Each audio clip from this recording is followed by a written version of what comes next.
Hey, what's up, everyone? Welcome back to House of Footy. It's your boy Ray, and tonight I've got the pleasure of Mac joining me. Welcome, Mac. Good evening.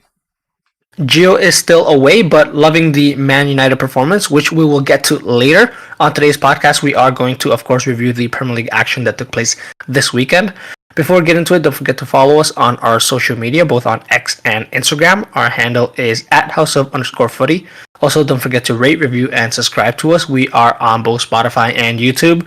And lastly, feel free to get in touch with us via email. We love hearing from you guys, and we want you guys getting involved. Our email is houseoffooty@hotmail.com. Let's get straight into the match of the weekend. Everyone had eyes on this. Of course, you and I, with allegiances to these two clubs, had eyes on this one as well.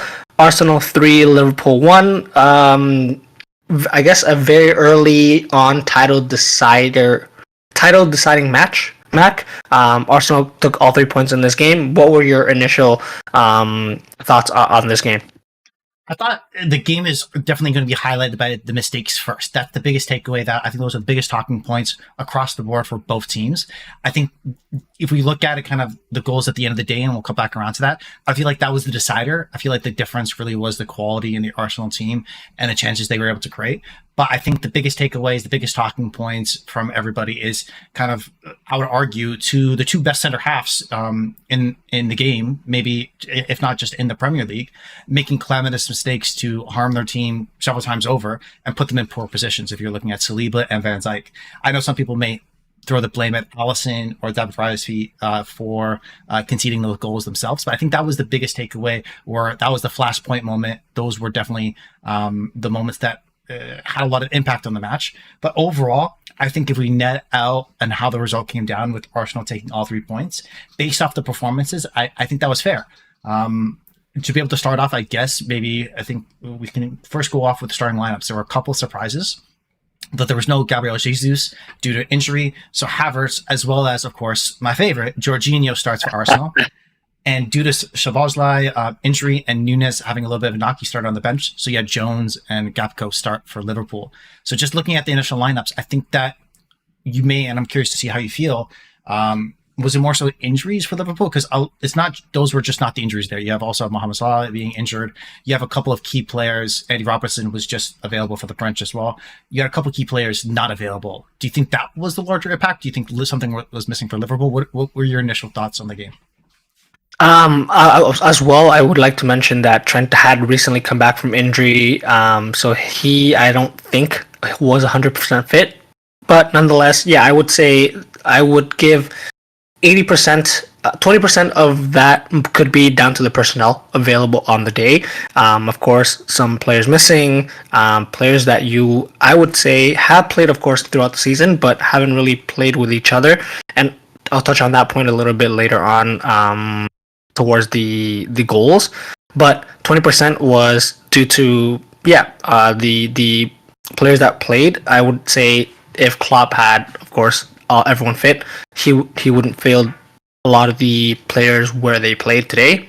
I could argue, but the other 80% was just down to how well Arsenal played at home. I think a very, very well drilled team, tactically spot on from Arteta, and just the occasion. Arsenal were up for it and made it very, very difficult for Liverpool to string chances together, string passes, and ultimately, I'm sure we'll read about some of the stats that took place, limited Liverpool to very few chances, and the own goal really was the only salvation that Liverpool had, at least in the first half. What did you think, Mac? I think that's an apt comparison in terms of what we're looking at, because if you look at how the game mapped out, I think the one mistake I would argue that Klopp made was the Gravenberch instead of Harvey Elliott, given just the capability. It's something that he mentioned in his post-match interview, talking about we tried a new triangle on the right-hand side, and that's the Diego Jota, Trent, Gravenberch in the midfield three as a trio, as a triangle, trying to connect passes together.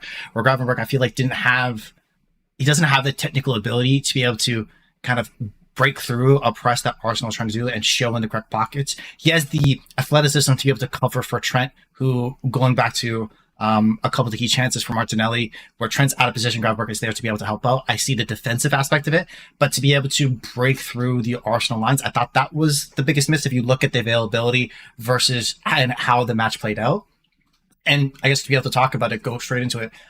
Liverpool, even though the game felt close in some ways, where you felt like Arsenal always had the ability to capitulate, and of course they did in that moment with Saliba, but it feels like Liverpool were not just off one step. Probably this is arguably the worst performance of the season.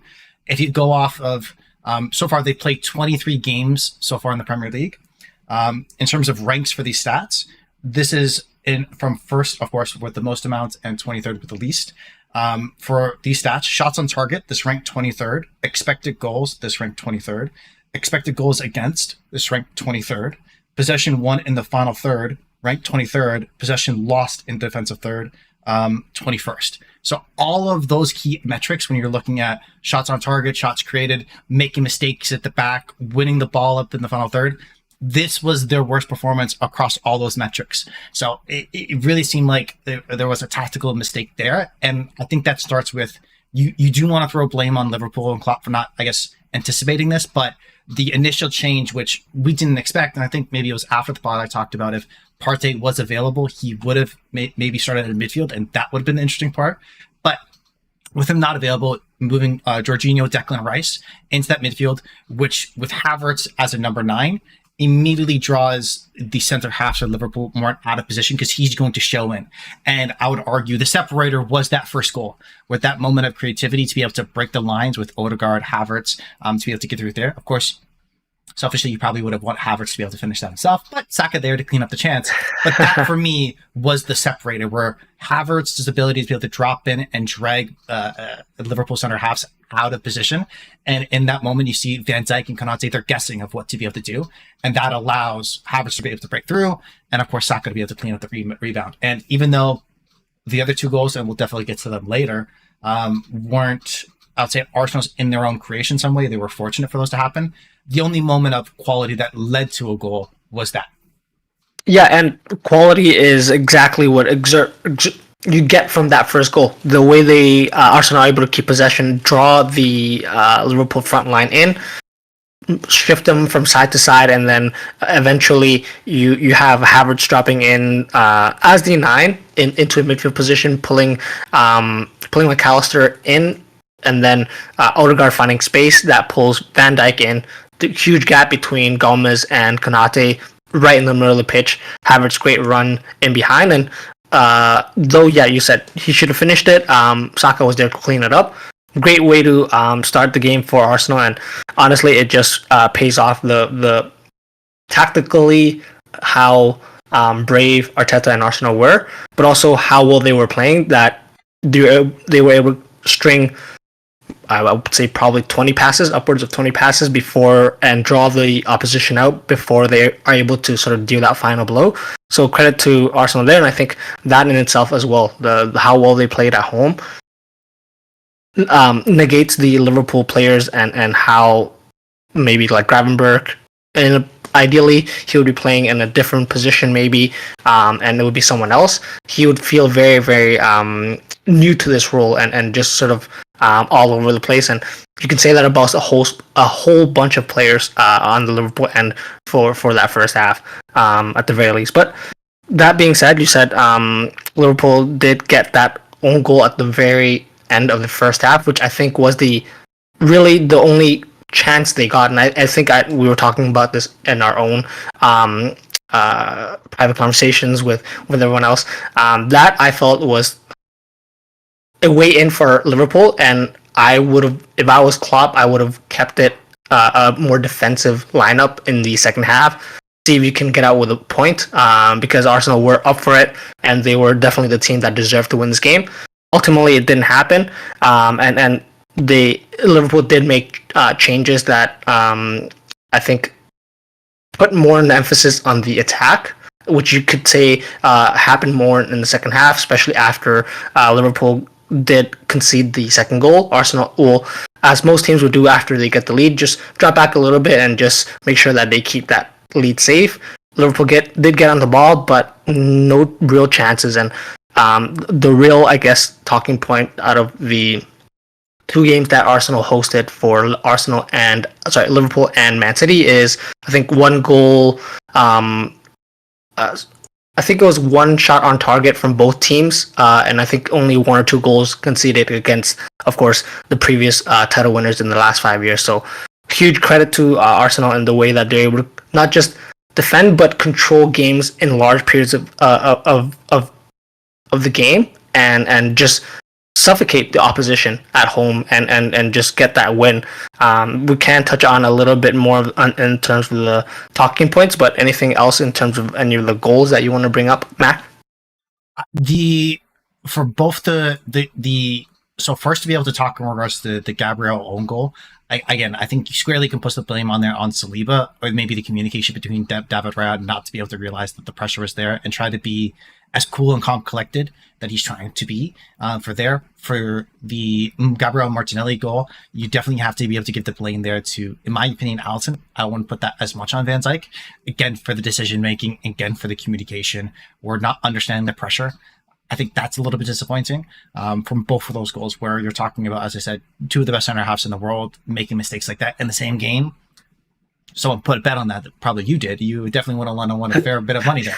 So I think overall, it took a bit away from the gloss of the game, where if the game finished that 1-0 result, which I felt like would have been a cleaner result, it would have been 1-0 results for Arsenal against Liverpool and Manchester City, as what you highlighted. And that's been, we'll come back to that in a bit. I think overall, it's disappointing that was kind of marred in that way. I don't know. Do you want to talk about the red card situations? How are you feeling about that? Because Konate got a red card in the 88th minute for a second yellow, or he definitely impeded it. I definitely felt like it was a yellow card against Havertz, who played very well in the game, one of his better Arsenal games, and kind of put Konate in that position. But a minute or two later, the exact same situation happens with Gabriel, and there isn't a call. I felt like that was a mistake. Similarly, it does a little bit. I don't feel as aggrieved necessarily, because just earlier in the first half, and I'm curious to see that, I think we messaged about it during the game live, where that penalty call on Havertz, I felt like could have very well been overturned, even though people may look at it as a 50-50. I think it was more 60-40 where it should have been overturned, because there was no contact with the ball. That would be my separation, where if he does go through the man, the foul isn't called, and then ends up getting the ball and it seems more soft. I understand that more, versus for me, there wasn't any contact on the ball. So that was, again, interesting to me, even though Havertz was looking for it. So I don't think that, it's less 50-50, more 60-40 in my opinion. But what are your thoughts about those, I guess, those flashpoint moments throughout the game? Does one stand out to you as the most egregious or most entertaining for you? No, honestly, the only thing I could say is the red card for Konate. Very well done, and I think I have no arguments for that as a Liverpool fan. Two blatant yellow card plays from Konate, and fantastic job by Havertz. Just the again, tactical awareness and decisions from Arsenal to sort of have Havertz as the sort of hold up, pin up guy against Konate, so that he can draw defenders in. And you know that Van Dijk's not the type that will sort of be called into filling in and really stepping out into the second attacker. Of course, the way that Arsenal scored their last goal, but Havertz, fantastic job there, and could be possibly a way for him to bring his, I guess, what Arsenal would lack without him in certain games. So I'm happy that he had that sort of cameo there. Gabriel, I think you could make the argument it's a 50-50 on the second yellow. The penalty call, again, same thing. I would say 50-50. The only thing that I would say is, again, like I said, if it wasn't called at the time, overturning it would be, in such a high stake game, would be an interesting perspective for all viewers, and so I think that might be the reason why it wasn't given.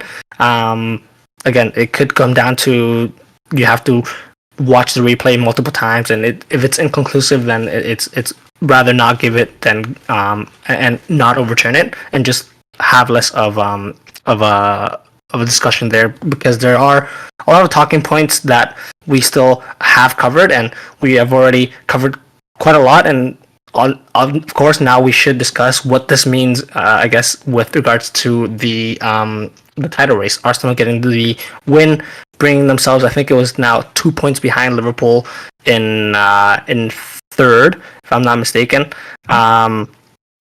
Yeah, it was a must-win for Arsenal, and I guess we saw, of course, the celebrations. And I know people are making a lot about the Arsenal celebrations, but I feel that just shows you how much this win means for Arsenal.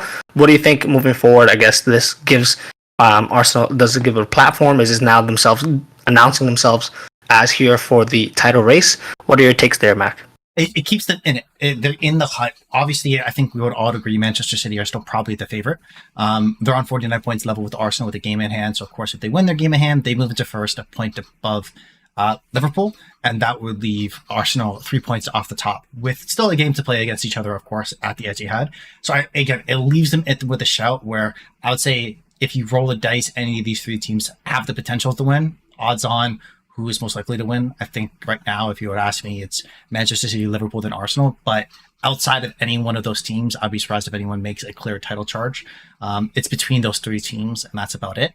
I think, though, the key part, it further highlights what my belief with this Arsenal team is, where thus far this year, I think they've done very, very well against what the quote-unquote big six teams are, where they haven't lost a game. They tied against Tottenham, they tied against Chelsea, and they tied against Liverpool on the initial fixture. But they beat Man City, Manchester United, as well as Liverpool. So it's really against the others that they've struggled against. And that's where, if you look at the previous last couple of years, 5-6 years, that's where the Man City's, Liverpool, that's been their consistency. Where they just don't collect points, they destroy and regularly go on winning streaks of 7-8 games in a row, where they're collecting every point available, where Arsenal had a little bit of a slip up. And I think the next major test for them, of course, is their game against West Ham, who they had just previously lost to. So they need to come back and respond against a team that they lost against. And I think that is going to be their factors. Like, do they do enough in those games where if there is a hiccup from either of these other two teams that they're able to take advantage of?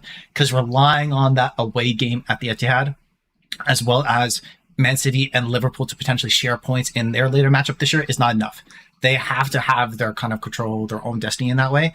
And against the bottom feeders, the mix-ups have been there, where we know from a Klopp or Pep team, there is no give against those teams, if at all, especially in the trophy-winning end of the season. So I think that's more so the takeaway from them. Liverpool, I feel like you can write this off in a lot of ways. They're still top of the table. They're still in with the shot. They still have, in fact, their home game to play against Man City. So that gives them the leverage, even if Man City jump above points. Hey, if we win at home, we're golden. And there should be their mentality, as well as a lot of players coming back. So I think even though coming out with a tie or at least a point to push Arsenal further down the table would have been ideal, it's not as if this, for me, kind of is a demerit in a way. It's more of, it's an unfortunate result given kind of what's going on. They've been on a recent run of form. I think this is their only second loss in the Premier League season, and the only losses have come against North London teams.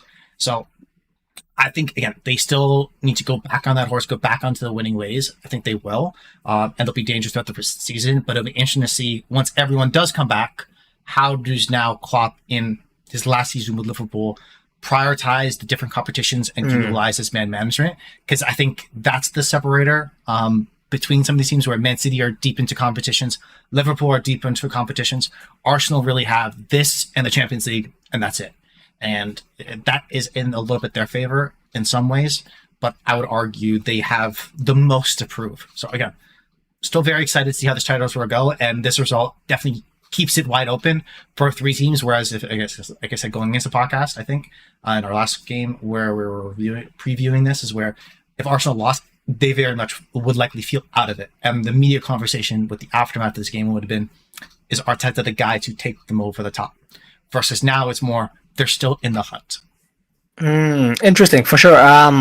We can talk about that at another time, but I think you covered exactly what I was going to say about Liverpool with the players coming back. Now these competitions are firming up, I would say, for lack of a better word. It's crunch time, so you're going to see, I think, more of the actual lineups that Klopp would play, and sort of him maybe pulling a Guardiola and sticking to a core group rather than multiple players coming in and playing different positions just to fill in the gaps. But moving on to, of course, Guardiola and Man City, they are technically still the favorites, like you said, based on sort of their game in hand. If they win that and they win out, they do become champions. They didn't start the game against Brentford that they're recording that well. You and I were watching this one, and when Mbappe scores his goal, we're just raising an eyebrow. Hey, because this be Man City throwing a game sort of this early in the run into the end of the season. Of course, Phil Foden had something else to say about it. He scores 3 goals himself. A lineup that included, of course, Phil Foden, Julian Alvarez, Kevin De Bruyne, Bernardo Silva, Erling Haaland, and Rodri as the sort of front six. What can you really say about Man City? I guess just commiserations for Brentford, who against a very, very strong Man City team just didn't have enough to put it away. What were your thoughts on this game? I think you had something interesting to bring up for us. I think this game was absolutely fascinating because if you look at how Man City structured out, I wonder if it's a one-off. But generally speaking, what we've seen from the most recent tweak, the most recent switch that Man City have done in 2 different ways, either coming from a fullback or center half position, move into it in possession, 3-2, kind of 5, where you're playing 5 across the front, where you have a central striker, 2 attacking midfields, 2 wingers to be able to create width. But at the same time, you have a 5 defender where 2 kind of holding midfielders, if it was John Stones in last year, or from previous years, it was like João Cancelo stepping in to be able to be more of a central midfielder out of possession, in the opponent's half. This game was very, very different. If you saw, a lot of it was a 2-1 with 2 center halves, and the entire width of the pitch was being covered by both Guardiola and Walker on either side. That left a very, very congested midfield of Bernardo Silva, Kevin De Bruyne, Julian Alvarez, and Phil Foden, bunched up in the middle, just trying to figure out a way to be able to break through the Brentford team. And then, of course, Haaland doing his thing up top. I think that's a very interesting tweak because it's a very offensive way. Instead of it being a 3-2-5, it was a 2-1-6-1 in a possession a lot. Maybe, of course, you're playing Brentford where you know how they're going to try to hit you on set pieces and counterattacks. Maybe you mitigated that by making certain decisions in preparation. But if this is the tweak, I think this is probably the most aggressive tweak we've seen from a Pep Guardiola team in quite some time, as well as the idea of figuring out a way, which, again, has been a lot of my concern for, I guess, maybe the potential growth for Julian Alvarez, is where if you can figure out a way where you put Kevin De Bruyne, Haaland, Bernardo Silva, Phil Foden, as well as Julian Alvarez, all in the pitch at the same time and make it make sense, that's a genius at work. And I feel like that is, if you can make it work well, they have the standard of quality on each of those individual players to win the game by them just themselves. And I don't think any other team in the Premier League could present that. Whereas previous to this, Julian Alvarez would have to be off, and Phil Foden had to play on the wing out of his most natural position everyone wants to see him play in. So again, I thought it was a very interesting tweak and leaves me excited to see what they'll do for the rest of the season, as well as if that is a continue practice. I think we're going to start seeing them score 6-7 goals, but maybe conceding 2-3, because that's not enough defensive cover against a lot of these Premier League teams. Similarly, imagine them lining up against Liverpool in that formation. Salah's not covered by anyone there. He's in behind Guardiola the entire game. It's just, again, is it a new evolution or is it a one-off? I'm curious to see, but really enjoyed it this game. I think it's a one-off. I think they saw the opportunity to really just come out and get the win, and a comprehensive win, getting players around Haaland, Kevin De Bruyne, so that they could maybe take away some of that pressure that they would both get on any given day, and then just go to town and score goals. And ultimately, it was only Phil Foden that scored, although he did get a hat trick. It's going to be interesting to see. I don't think they will line up that way against teams like, and of course, your Liverpools, your Arsenals, when it comes to crunch time. Just because, there is a lot of gaps that are left, and Guardiola, I know that he loves free-flowing football and possession, but it will not bode well for them, I think, when it comes to those big games. But this formation, it screams Brazil 06, when they just figure out who else to put in defense, where you just let your Ronaldinhos, your Ronaldos do their thing. Your Galacticos airs Real Madrid, where you're just trying to figure out who else is going to sit at the back when you have your Zidane, your Ronaldo, your Figos, and stuff. So, yeah, very fun lineup, but I don't think we'll see too much of that. Maybe we will. We'll be, of course, watching that. But we'll take a quick break here, guys, and then we'll be back covering some more Premier League games that took place this weekend. So, stay with us. Welcome back to Hustle Footy, guys. We are going to continue today's podcast now, discussing some other Premier League games that took place this match week. And I do have to say, I didn't mention it at the beginning of the podcast, but this match week took us to 45 goals across all 10 fixtures. That is the most ever goals scored in a match week in the Premier League. So I guess congrats to Phil Foden and Neil Maupay for sort of bringing us over the line. I think the previous record was 44 goals. And so in this part, we're going to talk about a lot of goals, and we're starting off with Man U 3, West Ham 0. Mac, an interesting match. There were some key misses for West Ham in this game, but Man U, I think, were kind of back to their sort of full strength with what they hope, I think, would be the remainder of the season, who they can rely on. So what were your takes on this fixture? Firstly, going into the game, you want to be able to give full credit for Manchester United. This is now, they've won 3 consecutive games in all competitions for the first time since October. Well, it's the first time they have done so while scoring over 3 goals since January of 2023.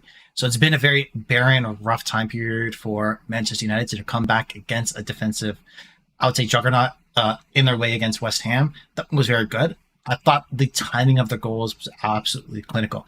When you're looking at Højlund scoring inside of 25 minutes, that against a West Ham team, which, as I talked about going into the game, where you look at how they want to be able to make sure your opportunities to score are very far away from your net. You get a lot of them. You're not able to get a clean-cut opportunity. They score on one of their higher XG chances, right? That's their game plan to a T. But Højlund being able to break through, kind of off a little bit of a shovel pass to be able to finish like that, puts the pressure on West Ham to come out, and that's not what they want to do. They are a team where if they get their first goal, you can see them out through almost any team in the world, but if they concede first, it's very difficult for them to break out of that shell. So that first goal for United was absolutely important. Though West Ham did have a moment in the game where I want to be able to highlight individually. It's the 48th minute, and it's my pet peeve where it pisses me off every single time I see it happen, watching professional soccer. And then, of course, when I play myself, seeing teammates make the exact same decision drives me mental. Where, in this case, it's Emerson. I hate to point the finger, but I'll point them both at Emerson, where he has the opportunity to be able to square a pass to 3 different players open for a tap-in, chooses to slam it far and wide, and then literally less than a minute later, Garnacho comes, Manchester United are up to nothing, game's pretty much over. So for me, it's those moments, those decisions in the final third where maybe some of the West Ham players aren't as comfortable as, let's say, Apakata or Mohamed Kudus, and Emerson's, that's not his forte.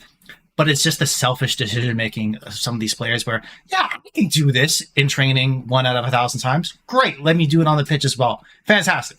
Versus, making the smarter decision. So I do want to throw definitely egg on the face of West Ham for kind of those situations. But at the same time, Manchester United did enough. They, were high-flying. They were scoring. It was a much more open game you'll see versus a West Ham team. That very rarely happen. As well as, I think most importantly for a lot of their fans out there, is that it keeps David Moyes winless in 17 Premier League games at Old Trafford since coming back as a former manager. And, they always want to be able to make sure that, hey, even though he's mostly more recently won a European competition, still not a good manager, right? So that definitely fits their goal. So overall, a great result for Manchester United. It seems like the mood is back. But what are your thoughts about this game?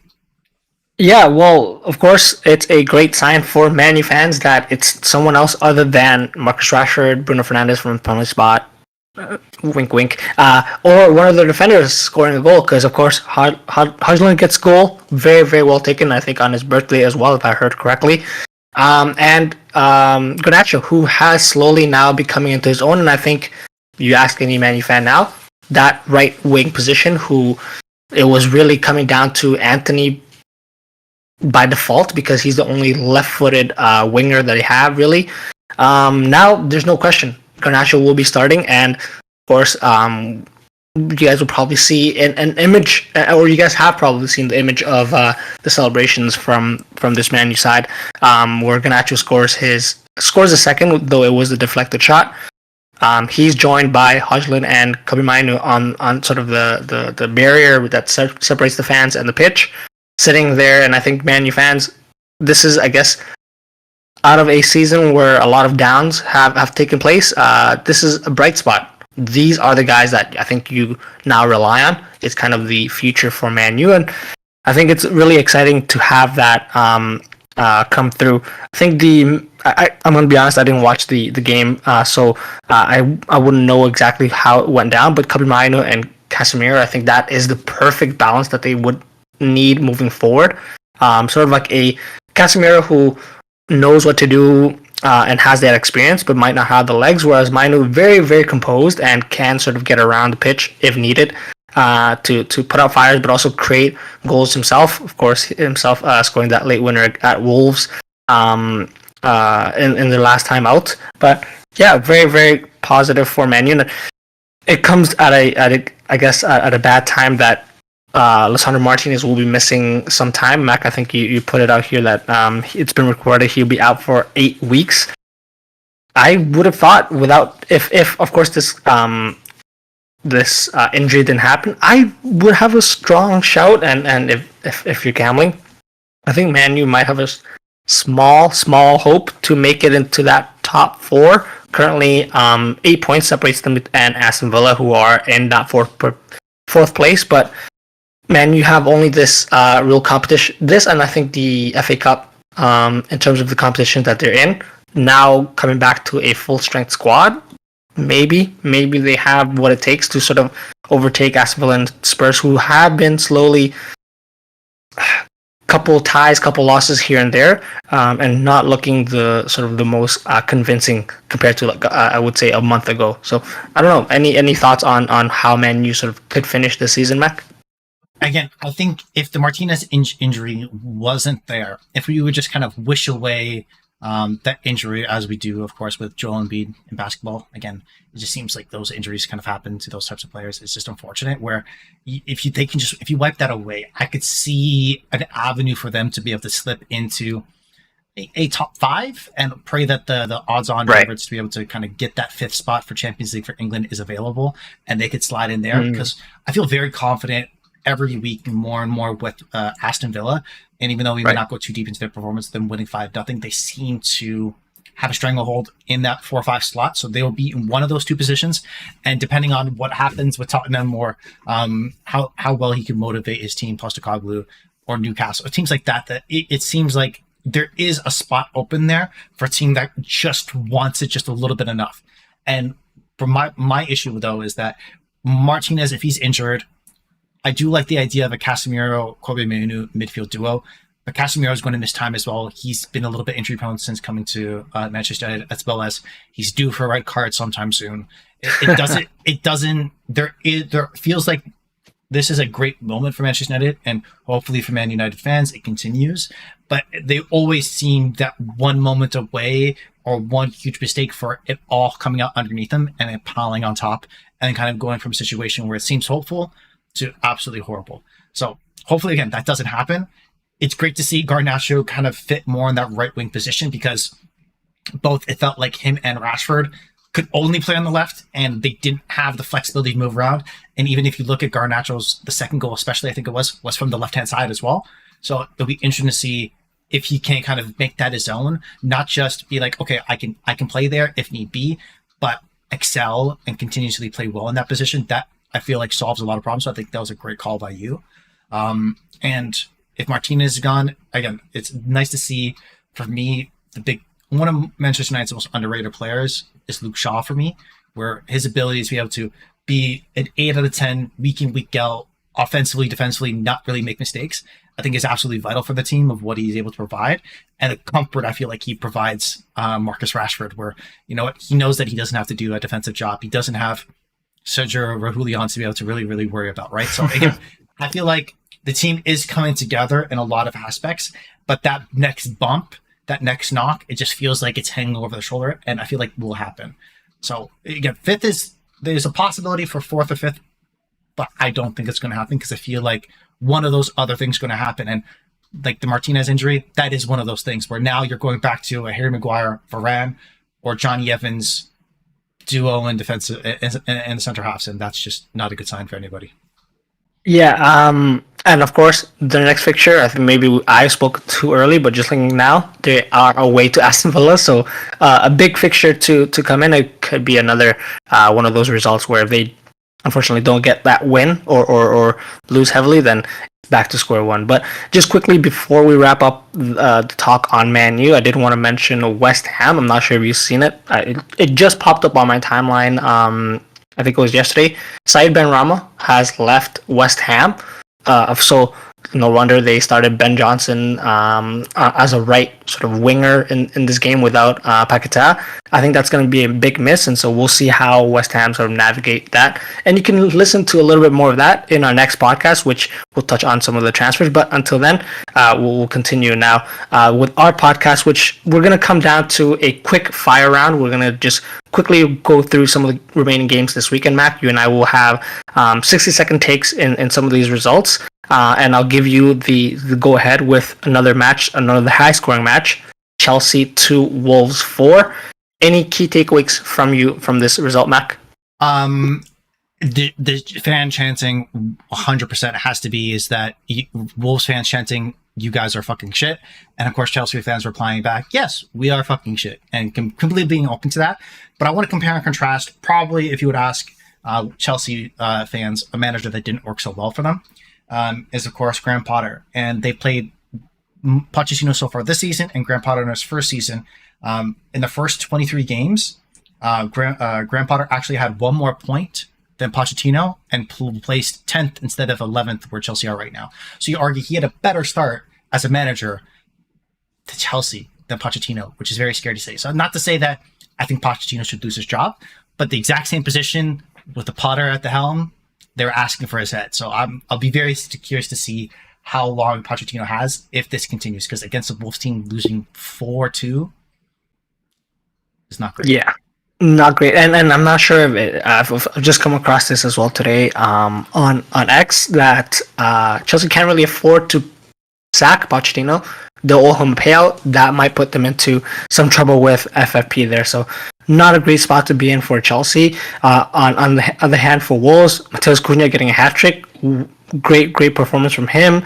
And Chelsea getting the own goal from Zazi, and just the way they're defending again, time and time again, allowing goals come through too easily, I would say. And of course, I think it would have been the last goal that Cunha scores, the penalty kick, where he basically burns Malaguslu, who, if you just ask me, it looks, without really giving me context, it looks like a decent wide back, not slow at all.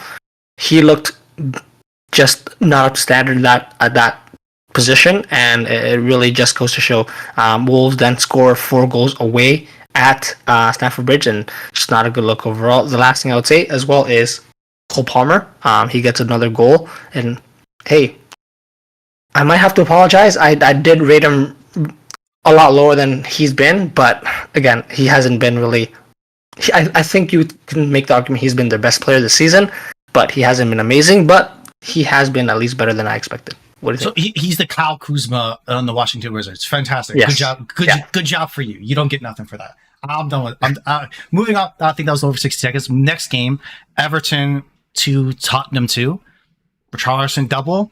Postecoglou depressed at the end of the day. I think that just seems like the Tottenham way in right now, where they're playing well enough and to be able to get a couple goals, but their mistakes at the back, and I feel like their gift and curse is how they play. They're going to create an abundance of opportunities. They're going to give up abundance of opportunities. And if they don't get the great save from Cairo, who can do that, can make that special save, or if they don't get enough of their clinical finishes in the final third, they're going to come out and drop points. And that's what they did. So I thought that was a great result for Everton. Again, picking up a point, climbing out, and trying to get further and further away from a relegation position is absolutely huge for them. And a lot of other teams around them at the bottom suffered some managed only to be able to get a point as well, and some of their best performances of the season. So I feel like that's a good favor for Everton. So overall, great positive for Everton.